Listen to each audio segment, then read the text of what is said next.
Thierry Garcia Avrio, je suis nantais d'origine et j'habite Nîmes depuis 2010, donc ça va faire bientôt 13 ans. J'habite ce quartier depuis 2018, où j'ai acheté cette maison principale et que j'ai entièrement rénovée pendant un an, et j'ai habité à partir de juin 2019. En mai 2022, il y a un permis de construire qui s'est affiché sur un terrain en face de ma maison, un terrain privé arboré de 5 arbres centenaires.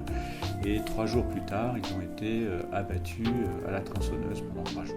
Je suis de formation ingénieur et scientifique.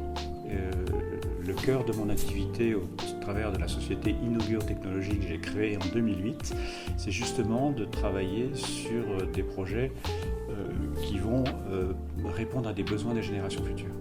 Donc ça a été un choc de constater qu'en face de ma maison, on abatte un îlot de fraîcheur naturel, alors que mon propos est justement d'en rajouter, là où il en manque. J'ai subi un traumatisme violent. C'est quelque chose de totalement inattendu et ma réaction a surpris tout le monde, moi le premier. J'ai été amené à me faire suivre par un psychologue clinique et un art-thérapeute. Et puis de fil en aiguille, notamment au niveau de l'art-thérapie, j'ai pris conscience que j'habitais au cœur d'un quartier de street art, ce qui m'a donné l'idée d'éventuellement pouvoir apporter une réponse positive vis-à-vis de cet événement traumatique en réalisant une fresque sur la façade de ma maison.